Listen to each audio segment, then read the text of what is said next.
following clip is from a video I published on August 12, 2022, months before Richard Allen's arrest. Another rumor that's persisted for years in this case is that the killer left some kind of a mark or a letter at the scene. In specific, the letter F. Now, I've heard that it was a backwards F at times, almost like a rune, and at other times I've heard it was just a normal F, and I've also heard that police were unsure if this mark that was supposedly left on a tree was intentional or if it was just the killer wiping blood off of himself. However, much like the other rumors mentioned in this video, this one has persisted and stuck around behind the scenes for a long time. And even though police have never released details about the crime scene, that doesn't necessarily mean something like this didn't happen. This video is going to be quite a bit different than some of my other videos, so you might want to go grab a cup of coffee for this now. The clip I just played was from a video titled Down the Rabbit Hole, and in it I discussed various rumors surrounding the Delphi double homicide case. One of those rumors was the F tree. I truly can't do it justice just how much the rumor of a mark of some sort being left at the scene had been spreading around the true crime community for years. It was absolutely everywhere. I'd heard various versions that included letters from K's to R's, but by far the most persistent was that an F or a backwards F had been left in blood on a tree at the scene. Now, I'm not just bringing this up because there was in fact blood on a tree that somewhat resembled an F, but mostly because there was another rumor I mentioned in that video, a rumor that I heard nearly as many times as the F tree rumor from basically the exact same people. And that rumor is the heart of what this video is about. And well, here's a clip of what I'm talking about. Now, we're going to start moving up the crazy ladder a little bit here. Not that the people who suggested these rumors are crazy, but that the rumors themselves, as time goes on, start to become more and more difficult to believe. For instance, there's rumors surrounding a garage that's located near the crime scene having been repeatedly searched, and there actually seems to be some level of validity to this. Now, don't get me wrong, that doesn't mean any of this is true, but I actually have spoken to locals who swear up and down that a nearby garage was the subject of multiple searches by law enforcement. And yet, even though I've looked, I've never found anything conclusive that could verify this.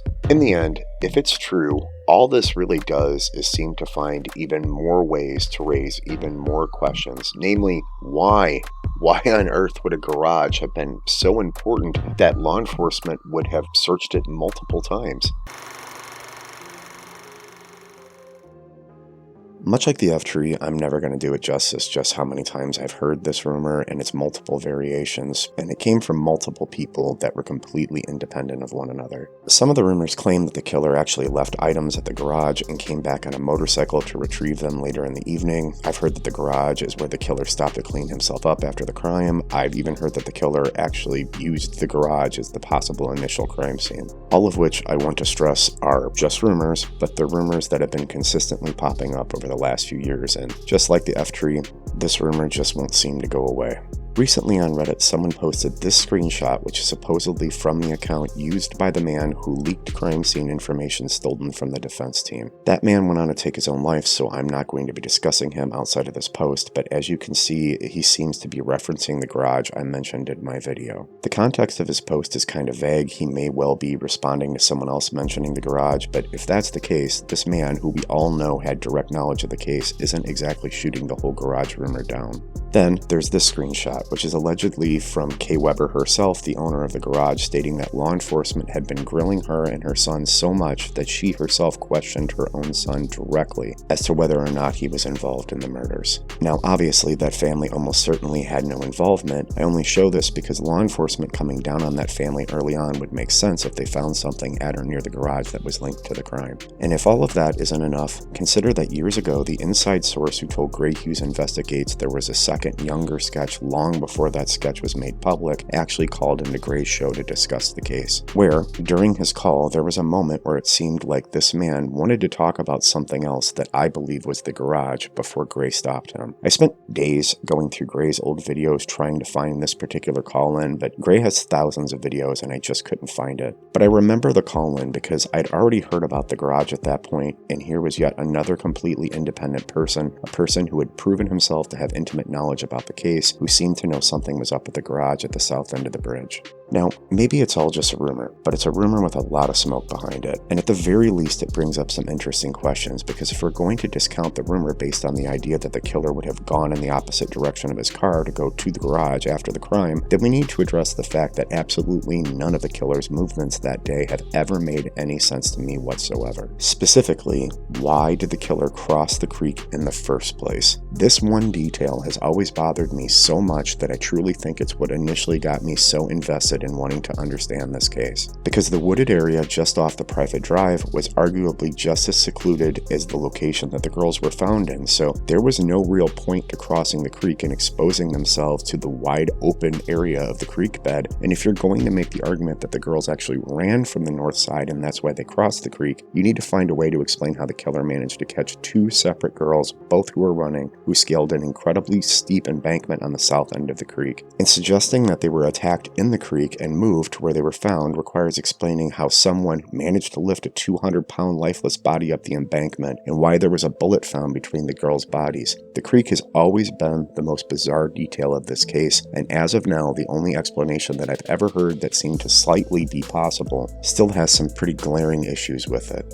Specifically, I'm referencing the YouTuber Ken Maines, who posted a theory that both girls were led across the creek during an attempted abduction that went wrong. But if they were being abducted, why did the killer park at the CPS building? Abducting them at the end of the bridge would have required either walking all the way back down the trail or down a road with two kidnapped victims, and while that's possible, that just seems so unrealistic to me. The Delphi case is like a puzzle, where some of the pieces have just never seemed to quite fit together. Every time you find what feels like a missing piece, other pieces prevent it from making cohesive sense. But what if there was a way to make the puzzle pieces fit? Now, I have a theory, and it's not a perfect theory, but it's my best attempt to make what we all know make sense. Allow me to explain. If we reconsider Ken Maines' theory and add in an accomplice, then there was a valid reason to cross the creek, especially if that accomplice was parked at the cemetery or near the cemetery. And that really isn't much of a stretch when you consider this. Prosecutors confirm they believe there's another suspect out there, while Allen's defense team say they don't believe there's enough evidence to even convict. The act of scaling the ravine on the north side of the creek could have been the catalyst for the girls thinking that they might have had time to escape, leading to the killer attacking them in an attempt to stop them from running. The conflict actually starting at this location and not somewhere else is also backed up by the unspent .40 caliber round found at the scene, suggesting that the killer might have actually racked his gun in an attempt to intimidate the girls into complying after things got out of control at this spot. Add in the fact that Liberty German's blood was found at this location, and I think there's a very compelling argument that this is the spot where things went out of control.